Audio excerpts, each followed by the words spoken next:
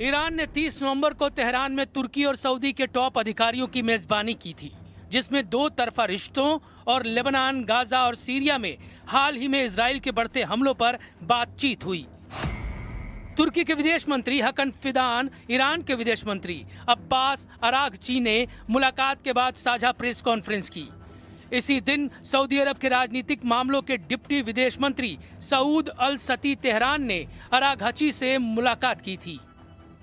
बैठक के बाद तुर्की और ईरान ने इजराइल को लेबनान और सीरिया में हमले बंद करने की चेतावनी जारी की।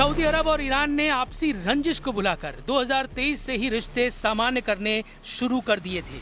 दोनों देशों के बीच चीन ने डील कराई थी, लेकिन तुर्की और ईरान के मतभेद सीरिया के चलते दूर नहीं हो पा रहे थे।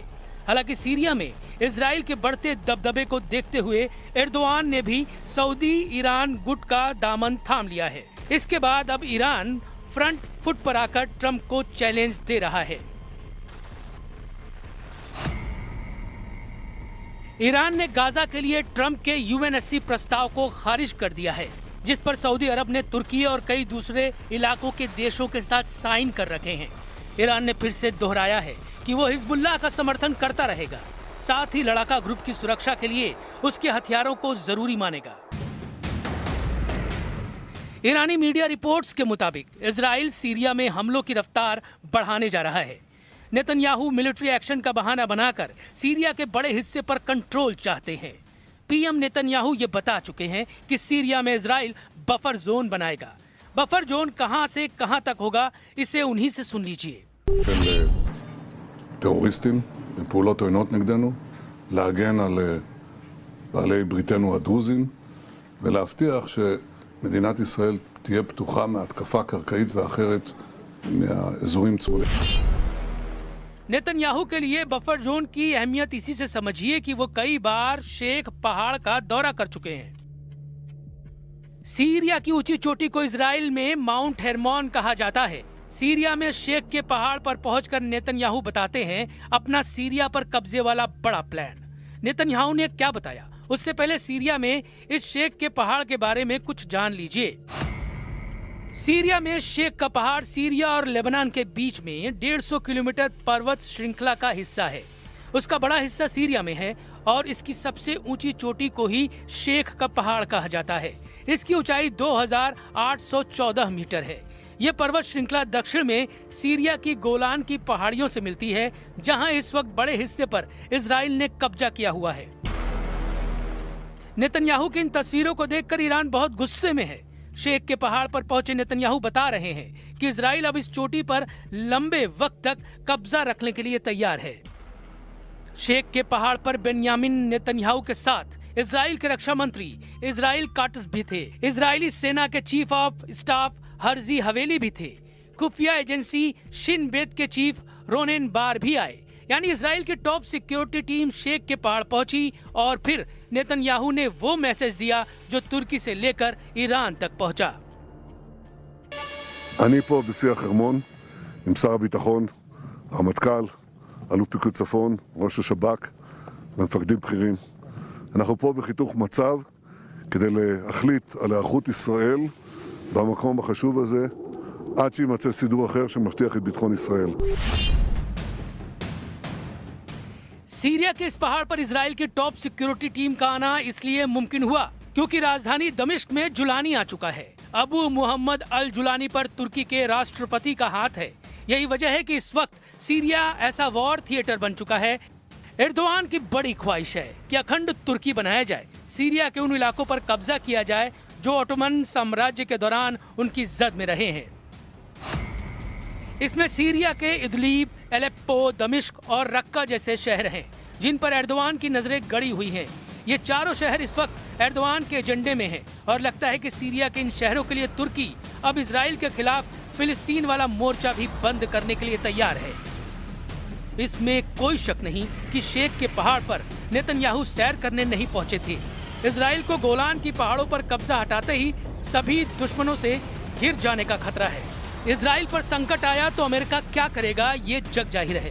प्रेसिडेंट ट्रंप ने ईरान को संदेश बहुत पहले ही दे रखा है कि उसने ब्रांड न्यू B-2 बम वर्षक बनाने शुरू कर दिए हैं।